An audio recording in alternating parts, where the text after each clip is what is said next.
Hi, this is Adam Glick with the Security Technology and Response Group. I'm a technical director with the STAR Group, and I've worked in the past on a number of our security technologies, including Eraser, our scanning and remediation engine that we use against advanced threats like rootkits, on Bash, also known as Sonar within the products, our behavioral heuristics engine. I've also worked on Iron, currently the architect of Iron, which is the client side of our reputation system, and have been doing a bunch of research recently on a number of threat types like droppers and fake AV, and also been doing research into exploits and social engineering. And I'm going to talk to you today about hacking, and specifically remote exploits. So this talk is going to demonstrate some of the steps in remote exploitation, including finding vulnerable machines without raising suspicions, breaking into the target machines, also known in hacker parlance as owning or getting root on the machines, and what hackers might do once they get on the machine. So the goals, why I'm teaching this course at a security company is that, we should really get to know our enemies and see the world through their eyes and understand their goals and motivations. My goal is here to demonstrate some of what's possible and what it looks like from the hacker's perspective, and give you the experience and tools and resources to learn more. And I hope I showed through the talk that hacking is also pretty fun. There you can do some pretty cool stuff pretty easily. And plus, if nothing else, if you know how to hack, I hear Rupert Murdoch is hiring, so you'll always have a job that way. Okay, so this talk is going to focus on remote exploits, and there are a whole bunch of other aspects of hacking that you can look into, including social engineering and physical attacks. This one's going to focus just on remote exploits because we don't have enough time to go into everything, of course. So with remote exploits, you of course need a machine that is vulnerable. So, for example, you need an unpatched operating system, or you need an application that has a known vulnerability in it, or perhaps a zero-day vulnerability in it. And to give you an idea of how useful this is, the bad guys are really actively looking for machines that are unpatched and don't have fully patched software that they can exploit. So this graph over here is showing some of our IPS pings. IPS is Intrusion Prevention System. It's busy monitoring network traffic, and in this case, it's looking for a specific signature for someone trying to exploit this specific vulnerability, MS08067. This was an operating system vulnerability that was patched about 4 years ago, but as you can see from this graph, there are about 600,000 pings per day of people trying to exploit this on our customers' machines. So the bad guys are actively looking for machines that they can exploit in this way. Okay, so when you're trying to find a machine to go ahead and attack using a remote exploit, the first thing that you want to do is take inventory. And you typically do this with some sort of tool that would scan for open ports or open network connections from that machine. And this software can tell you what vulnerable software might be present. So this is an example of such a tool, a command line for such a tool called nmap, for a network map. It's a very common tool, been around forever, and a typical command line for it. And let's break this down a little bit. The first switch in here, -SS, tells it to use what's known as a stealth scan, and stealth is kind of in quotes, using TCP SYN packets. So this doesn't perform a full connection to the remote port, and it doesn't try to talk to whatever the remote service is and form a full conversation. It just kind of says, hey, you there, and then hangs up. So it doesn't do a whole lot more. So it stays a little bit more under the radar. The next option over here, -A, and it turns on banner grabbing. So it'll attempt to figure out what operating system or what services are backing these network ports so that you can get a better picture of what's there and what might be vulnerable. The next option, P0, tells it to not use pings and just assume the host is alive. With this, normally, if you don't have this option, nmap will go ahead and send a ping to that remote IP address and try to figure out if that machine is alive or not, is answering a basic network query before going ahead and scanning all of the open ports on that because it can be an expensive operation. So the P0 tells it don't use pings, just assume the host is live. And that's kind of a useful option because many firewalls might go ahead and block ping packets that you attempt to send to it, or many machines might not respond to pings. So with this option, the scan will take a lot longer than otherwise, but you're likely to get much better results. The last option in here is, of course, an IP address. 192.168.50.90/24 tells it to scan all machines on the subnet 192.168.59 and all 255 machines in there. So this can take some time as it will scan each port on each IP address. Now, one of the important parts about taking inventory is you want to remain as under the radar as you can. You don't want to have them notice that you're going ahead and scanning them. So one of the things that security software will often do is notice when a port scan like this is taking place. So you might want to try to automate this in such a way that you send, perhaps scan one open port or scan one port per hour, and, the scanning software will never catch you that way. So it might take a long time to do that way, but, you should be able to stay under the radar pretty well. Okay, so after you run that nmap command, you get a whole bunch of data here, and this is in fact a truncated list of what nmap might return, but we're going to go ahead and break it down, just bit by bit so we can understand each little bit as we go. First in here is, just a title saying nmap scan report for the IP address that it's reporting on, in this case 192.168.59.142. The next is another header over here saying that the first column in this table is the port that's open. The next is whether the port is open. Nmap for the command line we ran is reporting on open ports, so all of them will be open. The next column in there is what service would typically back this port. And the last column in there is any information that nmap is able to gain about what is backing that open port. So as an example of that, the first line in here suggests port 21 is open, and that the service backing it is normally FTP, and based on when nmap made a connection to that machine, the FTP program returned a header, and it said that it was the Microsoft FTP daemon. And this is actually a very, very useful bit of information because it's telling us, what specific program I ought to be looking in vulnerabilities for now that I know that they've got port 21 open. And it gives a little bit of more information on there saying that anonymous FTP login is allowed.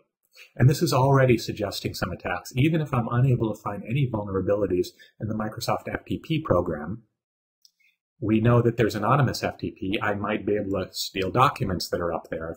If what I'm trying to accomplish is, espionage. I'm trying to steal stuff. I might already have gotten there. Also, if this machine is performing other sorts of critical functions for the organization, I wonder if I might be able to interfere with those operations by going ahead and filling up this FTP directory. I'll throw in all the data that I can in there. Maybe I'll prevent the FTP program from performing whatever other functions others wanted to use it for, or maybe I'll fill up the entire disk and prevent the machine from doing anything else. So, possibilities here, and it all depends on what you're trying to accomplish. The next line in here is showing that port 80 is open. This, of course, is HTTP, and this is backed by the Microsoft Internet Information Services HTTP daemon or service and version 5.1. And that's a great piece of information there in that, you can go look on Google and look for specific vulnerabilities in Microsoft IIS version 5.1. And there are a bunch out there that you might be able to look into. The next port that's open is port 445. This is backed by the this typically runs the SMB service, which handles things like Windows file sharing, sharing printers, and other sharing amongst Windows computers. And the version information here is saying that it's Microsoft Windows XP. So another fantastic bit of information here. If I'm trying to break into this machine, I know it's not Vista, I know it's not Windows 7. This one's specifically Windows XP. Okay, moving on in here, it's showing port 1433 is open, and that's backed by the Microsoft SQL service and gives you a specific version number here. And this is a fantastic spot to look for vulnerabilities. Aside from the normal vulnerabilities that you might find in just buffer overflows or whatever else, SQL Server has been associated with a number of configuration vulnerabilities, you might call it, things that were not actually coded wrong but weren't installed properly. To give you an example of this, people often don't intend to install Microsoft SQL Server. They intend to install some other piece of software, and SQL Server comes along to support that piece of software. And the biggest problem with this is that people aren't intentionally setting it up, so it might have default passwords. It might have easy-to-guess passwords. And there are lists online of common passwords used for SQL Server that have been used by software packages over the years. If this one happened to be installed by one of those, you've got the password, and it's trivial to get root on the box for such a system. Okay, so the last line from Nmap is reporting that based on the things that it found open on the system and the banners that were returned, it's guessing that it's Microsoft Windows XP, and it's guessing it's Service Pack 2 or Service Pack 3. But with the level of information it has so far, it's not able to make a specific determination. So I kind of wanted to point out here that this is actually a really difficult part about breaking in, is knowing what exploits to try. And again, I recommend looking at the different ports that are open, and it involves a lot of research. You go online, you look for exploits for SQL Server and the specific version number, and see what you can find. But it's also a very important part about breaking in, because while we're doing all of this, we're hopefully flying very, very under the radar. The organization doesn't know they're under attack. As soon as you start trying things, that's when you're much more likely to get noticed, and they might take a more aggressive security posture. Okay, so we figured out that the machine was Windows XP, probably Service Pack 2 or Service Pack 3. Now we're going to go ahead and dig in a little deeper and try to figure out specifically what there is. And while we're doing this, we're still staying low and under the radar, but we're getting a lot more information about the system that might help us target our attack and become more successful without being noticed. So in order to do this, we're going to use Metasploit. And Metasploit's a tool we're going to use throughout this talk. Metasploit's an open source penetration testing toolkit, and it contains a whole bunch of modules for things like exploits or breaking into machines, payloads or things to do once you've broken into a machine, and auxiliary modules for nearly anything else you can think of, but things like scanning and stuff like that. And we're going to use one of those scanning modules now to scan the target machine and figure out more about it. So when running the Metasploit framework, the first thing you do always is tell it what type of module you want to use. And the way you do this is the use command, and then you specify from general to specific what you want to use. In this case, a very general, I want to use an auxiliary module, specifically a scanner type auxiliary module, specifically for the SMB service, and I want to run the SMB version. And this is just a way that Metasploit organizes its thousands of different modules so that you can organize and find things in a directory structure fairly easily. So we're going to use the SMB version module again. Notice the command line over here changes, so it shows that you're using that. The next thing you go ahead and do over here is type show options. This will go ahead and show you the options that are typically used for this particular module. In this case, and it gives a number of columns here, shows which ones are required, which ones are already have default data set in there. So if we look in here, the required options are bar hosts, and a little bit of apology here. This slide is kind of formatted so it's able to be seen from far away, and the table kind of wraps around. But the columns in the table are the name of the option, the current setting for the option, if there is one, whether or not the option is required, and a brief description of the option. So in this case, the rhosts option is required. There are a number of other options there that are either not required or have default settings which are appropriate to our use. The last option in over here is required. It's the number of threads to use in the scan. In this case, we're only targeting an individual machine, so we don't need to use any more than one thread. That would be useful if you wanted to scan multiple machines, say 255 machines. You might use multiple threads to speed up the scan. So in this case, we're going to set the rhosts command, the only option that we have to set, to the machine that we found, and type run. And it's as easy as that. It'll go ahead and examine that target system, perform a little bit of network magic on it, and figures out that the machine is running Windows XP Service Pack 3, which is a fantastic bit of information. Now we know a lot more information about the system, and gives us a little bit more information there about the username and what domain it's on.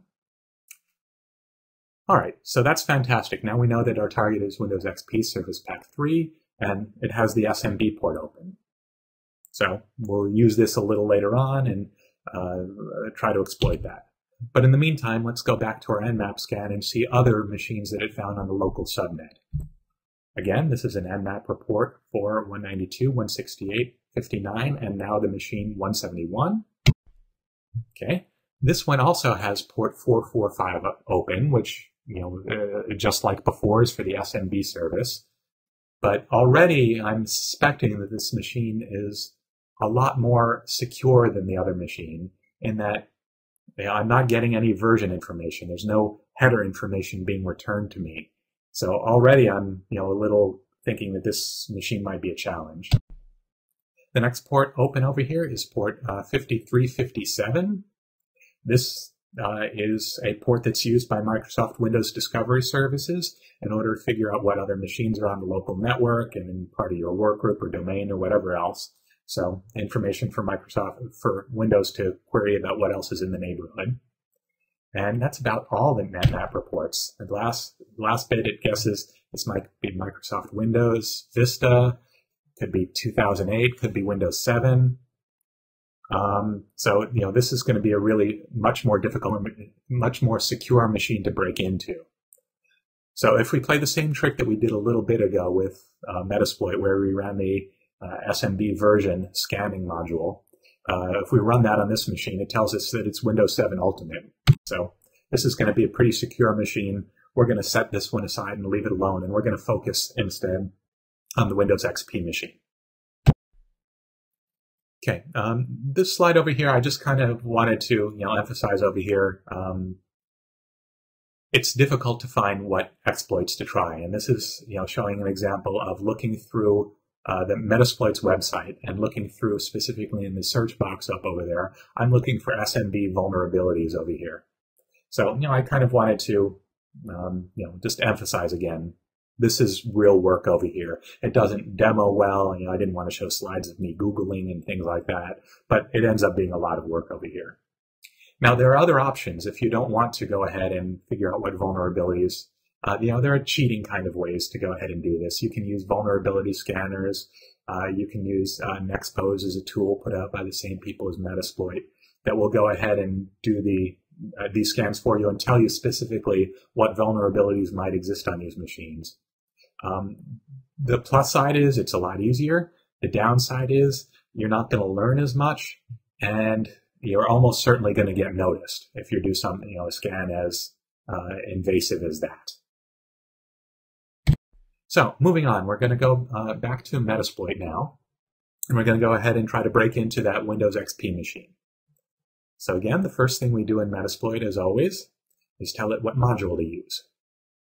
In this case, we're going to use an exploit module for the SMB service, and we're going to try MS-10061, which is in the spool service. Again, the next thing we always do is show options. Sorry for the large text over here, but the interesting options over here are the rhost, the remote host that we want to go ahead and attack. So go ahead and give it the IP address of our XP machine and type exploit to go ahead and have it go ahead and do that. So I have a bunch of pretty verbose information over here. And the end result is it sends, goes ahead and sends, sets up a remote shell on the machine. So we'll go ahead and run a couple of commands over here within Meterpreter, specifically the get UID command. Kind of lets us get our bearings on the remote machine, and lets us know what username we're running as. In this case, we're running as system, which is fantastic in that we've probably got elevated privileges. And we run the sysinfo command. And this is busy giving us a little bit more information about the machine that we're on. Specifically, it's Windows XP Service Pack 3 and the build number. It's an x86 machine and what language it's running. So fantastic bit of information down there, and now we're all broken into the machine. So let me give you a little bit of review, because some of that goes by pretty quick when we're going in the videos over there. The first thing you do is select what module you want to use. In this case, we were breaking in and using an exploit. So we used exploit Windows SMB MS10061. Now, this is a vulnerability in the print spooler service. That's kind of what the last bit of information, spool SS, is meant to convey there. This was something that was remotely exploitable on Windows XP Service Pack 3, and on Windows Vista and Windows 7, it was locally exploitable. Meaning if you managed to break in and you broke into, with something that only gave you access to the user's account and which didn't have administrative privileges, you can use this vulnerability to press your attack and go ahead and get system level access to the machine. Now, this particular vulnerability was a 0-day at the time it was discovered. It was used by Stuxnet in the wild to help spread. So the next thing we did is showed what options were available for this particular module. We set the necessary options. In this case, the only thing that was necessary to set up was the remote host, or R host. You set it to the target IP address you want to attack. You type in exploit to make it so, and after it goes ahead and does a bunch of stuff to perform the exploit, we got a bunch of information about the victim. We got the user ID that we were running as, and run the sysinfo command to get our bearings. Now, I kind of want to point out that breaking it in isn't always as easy as this. Sometimes the machines are more patched, or security measures may block the attack. So an attacker might have to try multiple vulnerabilities or fall back on other vectors like social engineering. Okay, so we've just broken into our Windows XP machine. Now let's have some fun. Let's go ahead and loot this machine and figure out what kind of stuff we can steal from here. So the first thing we're going to go over here, we're going to do is try to protect what we're doing moving forward and try running QAV to kill antivirus programs. So the command line for that is run QAV. What this is going to do is look at all the programs that are busy running on the machine and look for names that have been used by antivirus vendors in the past. So in this case, it went ahead and killed MC Agent, which is the McAfee agent, and it killed off Windows Task Manager, which isn't strictly speaking AV, but might be used by an aware user to see that something wrong is happening. So it goes ahead and kills those processes. Now, a question that might be popping up based on this is, how does our security software work? How well does our security software fare against the QAV command? And the answer happens to be we do pretty well against this, that our SymProtect technology protects against what the QAV script is doing in order to kill off remote processes. So against this particular script, we're in pretty good shape. They're unable to kill our processes. Okay, after doing that, we're going to go ahead and look for stuff to steal from the machine. So first, let's try to figure out what programs are installed on this machine. And we'll do that by looking in the programs file directory and just getting a directory listing over there. So looking through over here, I see Quicken is installed. Quicken, of course, is personal finance software. It's used to do things like online banking, keep track of all your different accounts, balances, things like that. So there might be a fantastic bit of information there, and a lot of stuff that might be worth stealing there. Also, looking down through up higher through the directory listing, I see that Microsoft Office is installed. So I might go looking for Word documents, Excel documents. I might go try and steal their email archives. So let's go ahead and start the stealing. So first we'll go over to, this is Windows XP, so we'll go to the Users, Documents, and Settings directory. and get a listing over there to figure out what users are on the machine. In this case, there's a user named Adam, and the rest is just normal Windows stuff. So go to Adam's My Documents directory and see what's there. All right, so we see some pretty normal stuff, my music, my pictures. I'm not really interested in stealing those, but I see a Quicken directory, so that's pretty cool. I'll probably want to go ahead and steal whatever's in there. So let's change directories over there and get a listing. And I see that there's a Qtf file in there. A little bit of online research will show you that a Qtf is a Quicken data file. And this contains a whole bunch of information about the user's accounts. So some users, some of the more careful users, might have set up passwords for here. That's useful and good in that it'll make our job as hackers more difficult. But running the download command, I've now downloaded this Qtf file to my local machine, and I can run any number of dictionary or brute force attacks against that password and do it on my machine in my spare time. I've got all the time in the world to do that. So, stole a bunch of information. Maybe this contains account information, maybe balances, maybe information about what institutions it was with. If we're lucky, it'll have account numbers. And if we're really lucky, he'll be doing his online banking. We might be able to directly take money that way. So we'll check out this stuff offline. No reason to waste our valuable time on this remote machine. Who knows how long it's going to last. We'll look at that offline. And in the meantime, we're going to go ahead and see what else we can steal from this machine. So we looked already in the users directory, and we didn't see any Word or Excel documents. Too bad. There's not a whole lot that we can steal over there. But he must have had Office installed for a reason. So I went over and Googled on Microsoft Outlook and figured out where it stores its data files, and that's where it happens to store it. And we took a directory listing over here, and we see a bunch of useful files over here. There's the OST, which is the active their active mail folder, and that's often locked, so it might be inconsistent data or whatever. But there is a PST file here, which is where users store their archive information, all their archived mail, and you can usually grab this pretty easily. It's rarely open, rarely being modified, so go ahead and download this too. And if what we were doing here was trying to break into the CEO's machine or whatever and get trade secrets or anything else, this might have been a gold mine right over here, where I can look through this guy's email at my leisure. Okay, next thing I'm going to do is go ahead and stick Meterpreter in the background. And this is actually a pretty good time to talk about the different Metasploit prompts. When Metasploit was running initially, you'll notice that there was the .msf for Metasploit Framework prompt.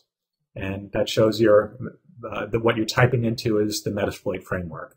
And specifically, it gives you a little hint over here that it's currently where you left off in an exploit, and it's looking at module MS10061.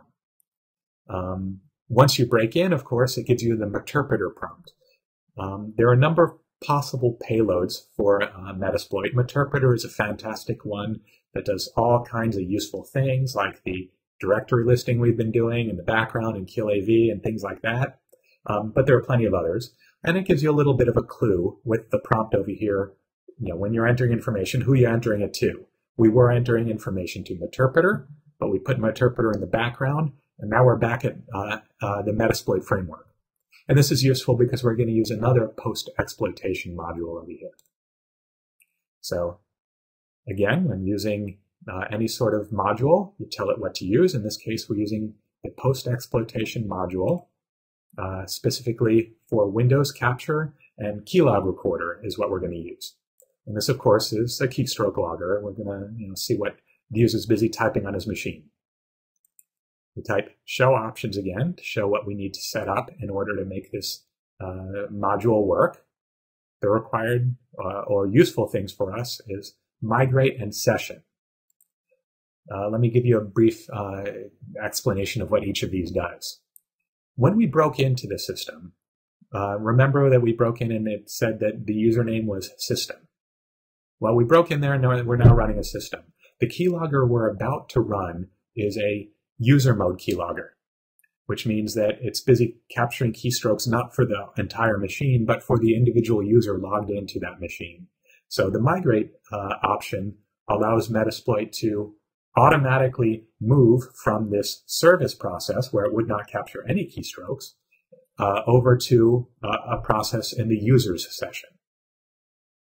Okay, the last option that we're interested in setting is the session option.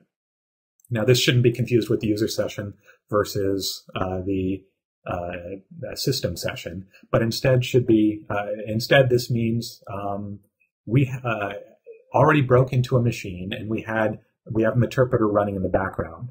The session number there is what, you might have multiple, you might have broken into multiple machines. This tells us which of the currently open interpreter sessions we want to send this post-exploitation module to.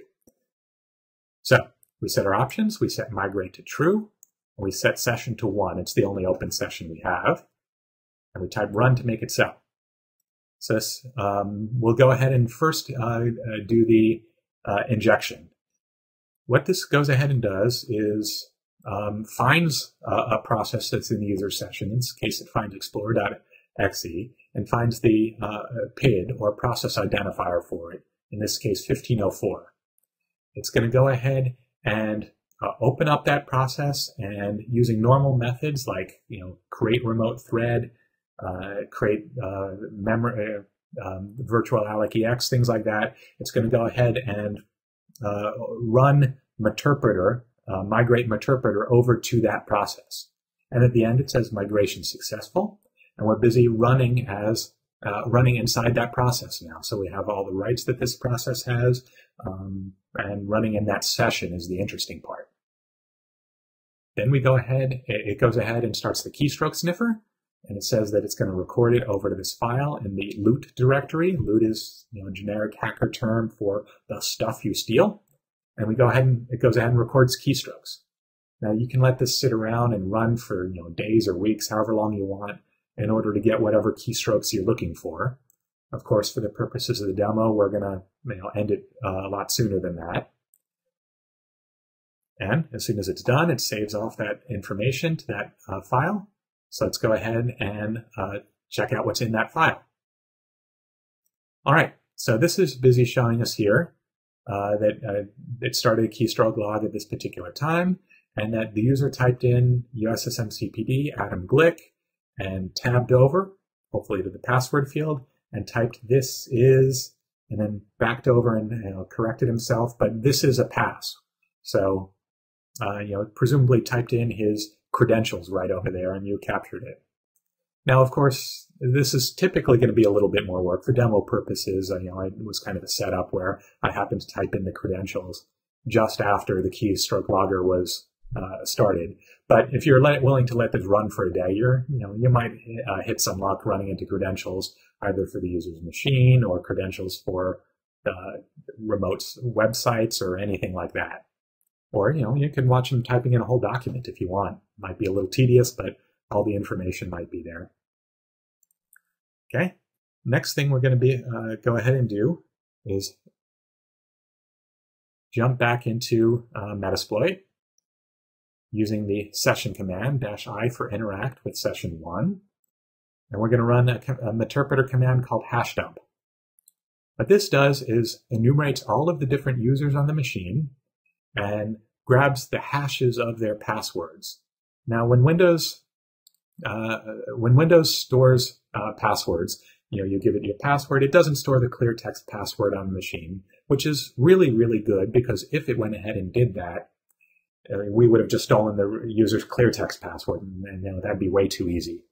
But it does store hashes of the password, and this can be useful for hackers, and we'll give you an idea of how in a little while. But for now, I'm just showing you we can grab all the users on the machine and grab all the hashes of their passwords, and we're just going to copy that to the clipboard and save it off for use later.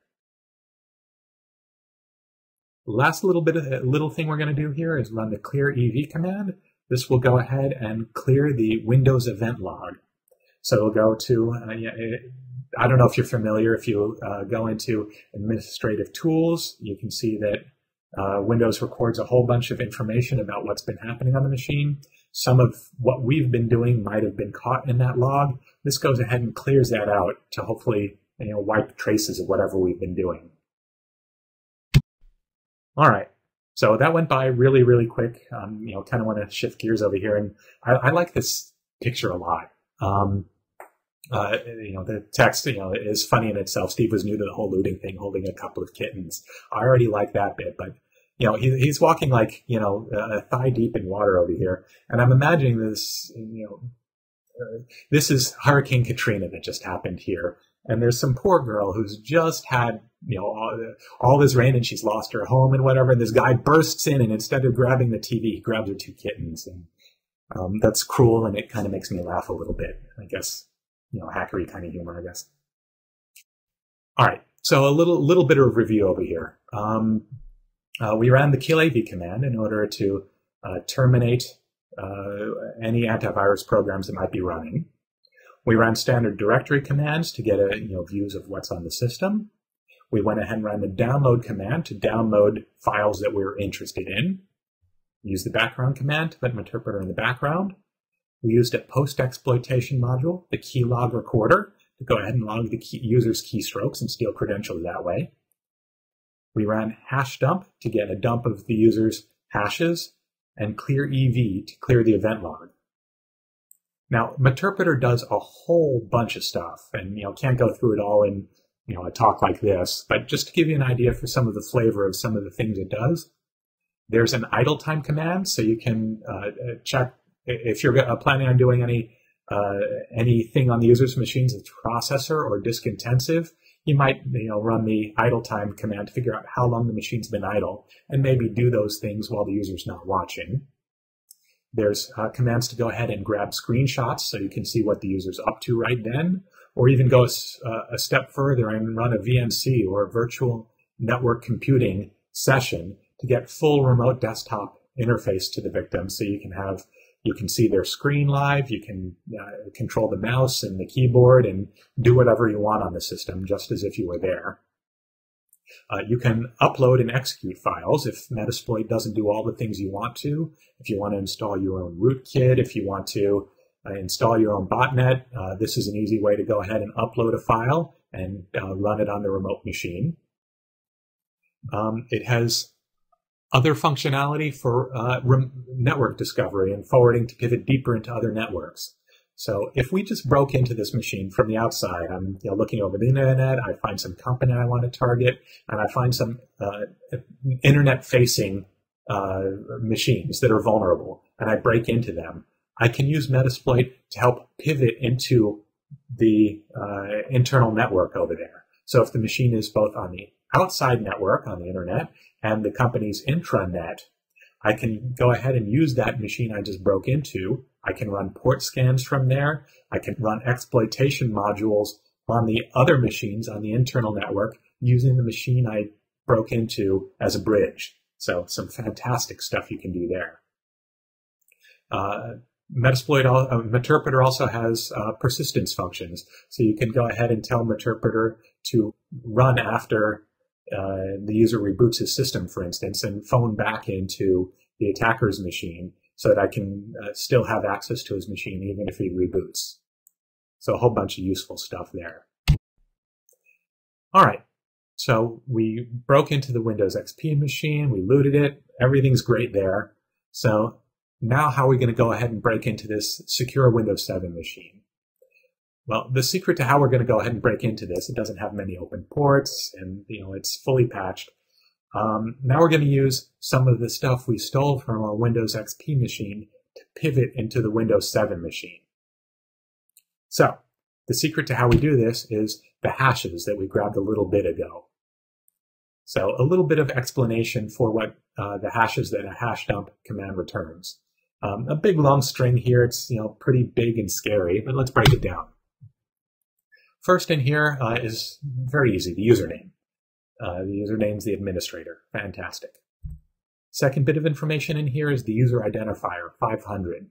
This is, 500 happens to be a specific reserved user identifier for the administrator account. Other accounts will have other user IDs. The next thing between the colon starting with 4804 and going all the way to the next colon is the LM, or LAN manager, hash of the password. This is just an algorithm that Windows happens to use that takes the user's password, runs it through this cryptographic algorithm, and spits out this number. Last bit of information in here is the NTLM hash of the password. This is a slightly more complex algorithm for determining passwords, so they happen to store both. So the secret to breaking into this secure Windows 7 machine is these two machines, the Windows XP machine and the Windows 7 machine, happen to share account credentials. They both have an administrator account that happens to have the same password. And this is a pretty feasible scenario that on a lot of home networks, they will have the same account credentials on all the machines. And even on a lot of business machines, each will have an administrator account, and IT will log into them with all the same password. So, a pretty reasonable thing. So we're going to use a technique called pass the hash to take the hashes that we stole from the Windows XP machine, pass them to the Windows 7 machine, which will accept them as a reasonable password. So in order to do this, we go back into Metasploit, of course, and we're going to run the exploit windows smb psexec. Now, some of you might be familiar with a tool called psexec. It's put out by sysinternals, and it runs processes. This is not that tool. It just happens to share the name because it has similar functionality, but it is not that same tool. So we're going to go ahead and do that, show options. And the interesting options for us are, of course, our host, the remote machine we want to attack, the IP address of that, the SMB pass, and SMB user. These are the credentials that we're going to pass in order to have the machine recognize us. So we set our host, the remote machine, .172. We set SMB user to administrator, which is the account we want to break into. We set SMB pass. Now this is interesting. This will accept either the clear text password or the hashes of the password, specifically the LM:NTLM hashes of the password. So we give it that and tell it to exploit. A whole bunch of pretty verbose information in here, with the end result that we broke into the machine and we have an interpreter session in there. So a little bit of review about what we just did. We used the psexec exploit within the SMB psexec exploit. We gave it the necessary options, including the SMB password, and told it to exploit. Now, this exploit uses the given credentials to do a bunch of stuff. Let me first review why the hashes work instead of the clear text password.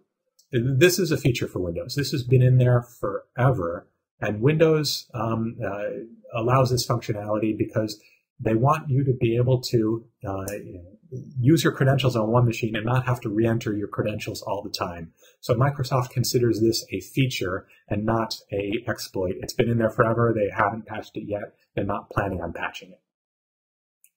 Okay, this exploit then goes ahead and uses a number of supported features within SMB to break into the machine. The first thing it does is goes ahead and copies a file to the target machine. This isn't a surprise at all, in that SMB is the file sharing service, and it's meant to share disks. So I can copy a file to the user's disk, and it happens to use the administrator share, $, to do that. Then it uses some less well-known aspects of SMB. Specifically, SMB allows you to make remote procedure calls to the remote system. So what it does is uses a remote procedure call to create a service on that remote machine that points to the file we just created there. It'll use SMB again to start that service, and then it'll be nice, it'll even clean up after itself and uses SMB to delete that service.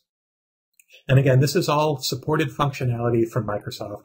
It's meant to be so administrators can do these things legitimately on boxes, but of course as hackers we're going to take advantage of whatever we possibly can to break into remote machines, and the supported functionality is often the easiest way to do that.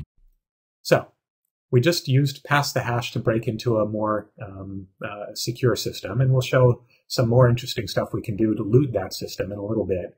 But I kind of want to touch a little bit more on how password hashes work and what else we can do with those hashes. So we talked a little bit ago about Windows doesn't store your clear text password.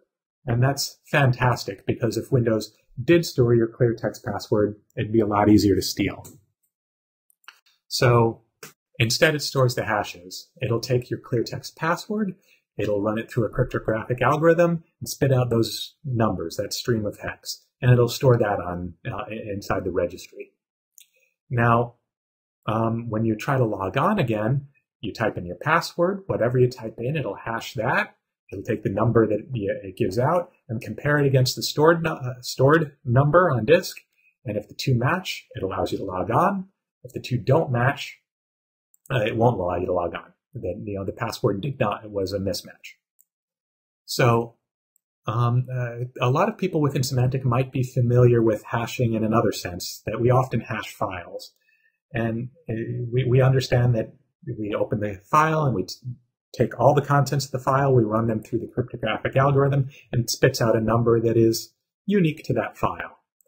And one of the interesting aspects of file hashing is that given a hash of a file that you've never seen before, it is exceedingly difficult to get back to the original file. This is because the number of files that could potentially exist are effectively infinite. They are arbitrary length with any characters in them. So you really can't get back from a file hash to the original file if you haven't seen the file before. Well, when you think about hashing for passwords, that doesn't really apply as much. And you think about most users' passwords are going to be small. They're not going to be arbitrarily large. They're going to be less than 14 characters. And furthermore, they're going to have a known character set. They're going to have uppercase and lowercase letters. People who make you type in passwords often make you have strong passwords now. I don't know if you could hear the air quotes around that. Strong passwords that have uppercase and lowercase characters. They're going to make you type in a number. They're going to make you type in some sort of symbol, maybe the space bar.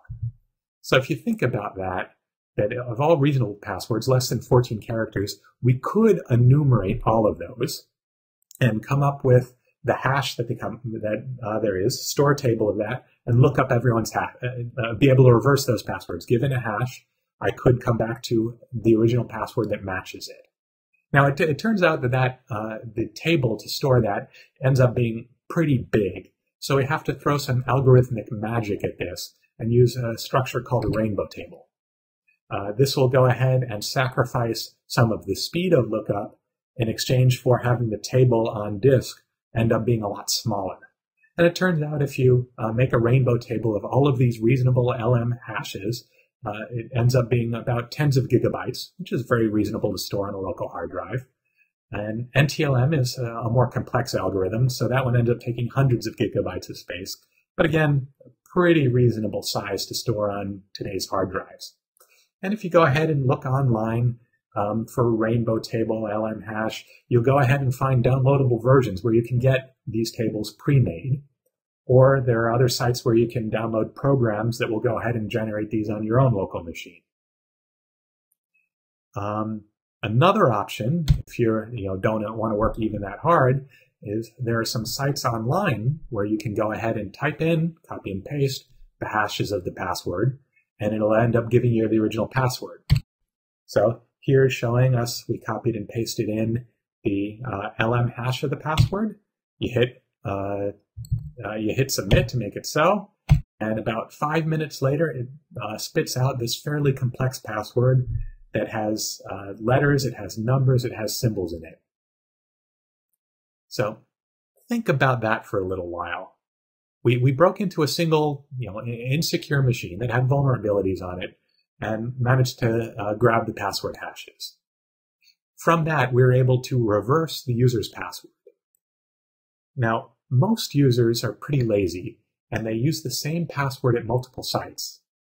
If we're able to find out anything else about that user, either by Googling him, by other things we can find on his machine, we probably come up with a whole bunch of other places that we can try out these new credentials, likely usernames, and this password, which is likely to be his password in a lot of other places. So let's go ahead and try to press this attack and see what else we can do on this Windows 7 machine that we just broke into. So we're back in Metasploit here. We're in Interpreter. We just broke in with the SMB psexec exploit.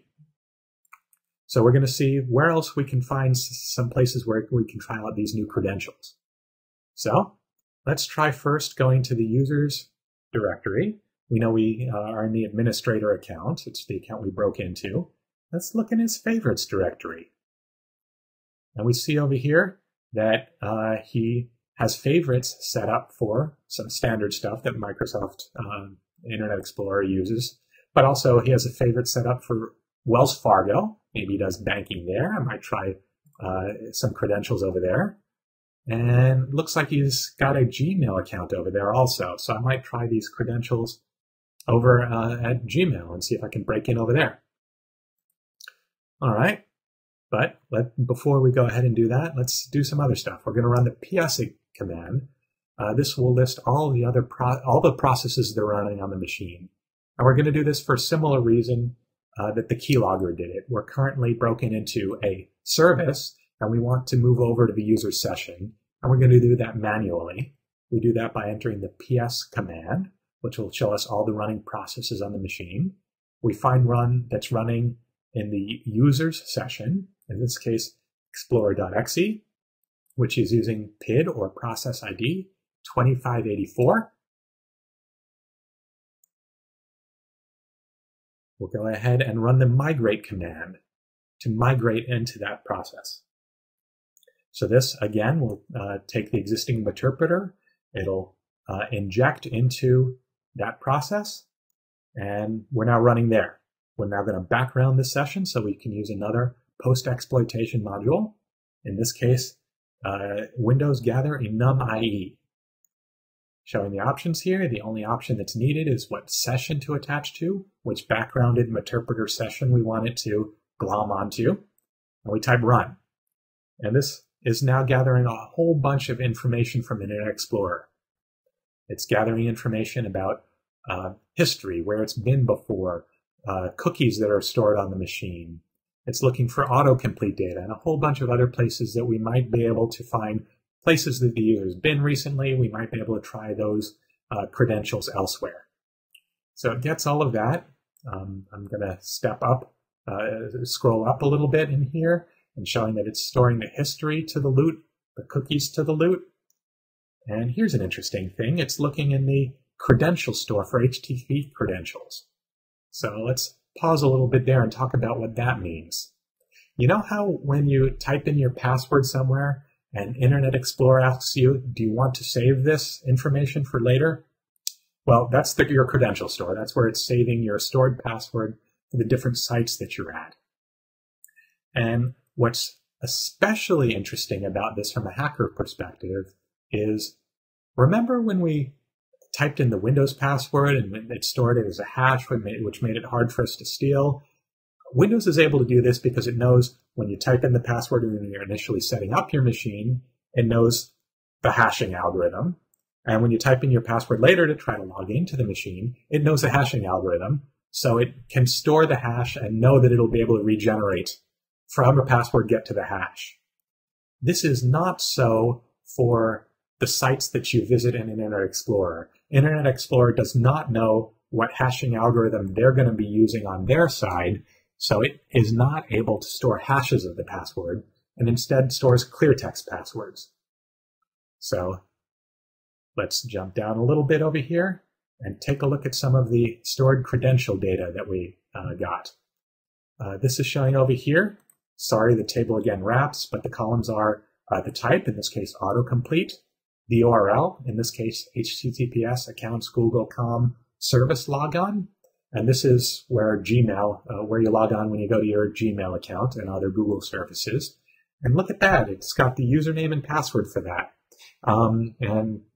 This is an account, feel free to break into it if you want. This is an account I set up specifically for this talk. The username is CE Hacking 101, and the password is complex. This is a pass with a letter and a symbol in there, and by using Internet Explorer, we're able to break in there.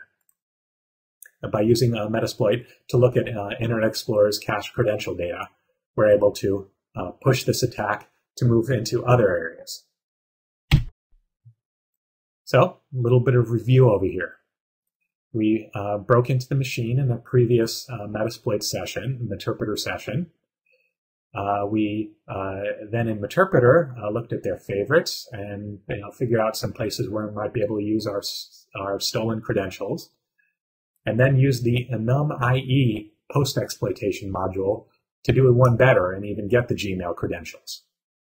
So, aside from whatever information can be stolen from the local machine, think of what else we might be able to do with these stolen credentials.